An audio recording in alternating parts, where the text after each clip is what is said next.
Hola amigos, ¿cómo están? Sean bienvenidos a un nuevo vídeo en este canal. De igual manera, hace poquito tiempo, de hecho dejó de ser un rumor a ser completamente verdad, de que la persona que interpretará a Wolverine será otra persona. El actor de Harry Potter tomará el lugar del anterior Wolverine, que era Hugh Jackman. Esto se confirmó gracias a una entrevista de las dos personas que están a cargo de todo el universo Marvel.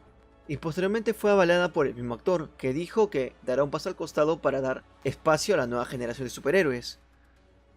Él declaró estas palabras: mi tiempo como Logan terminó, pero estoy feliz de poder pasar esta fase al nuevo Wolverine de la nueva generación.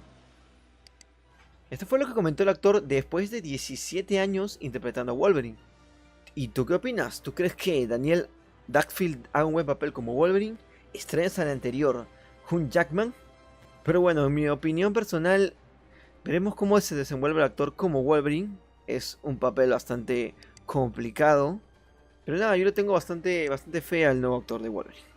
Esta movida de combinar todo el mundo Marvel, porque es lo que quieren lograr esos dos productores, es una idea bastante buena.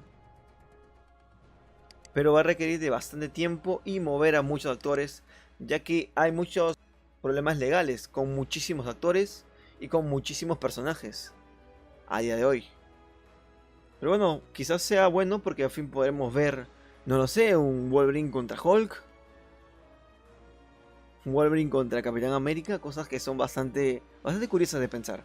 Y nada más, este me ha sido mi aporte, mi información a día de hoy. Si te gustó la noticia, dale like, suscríbete para más contenidos de este estilo. Y nada más, besos, bye bye.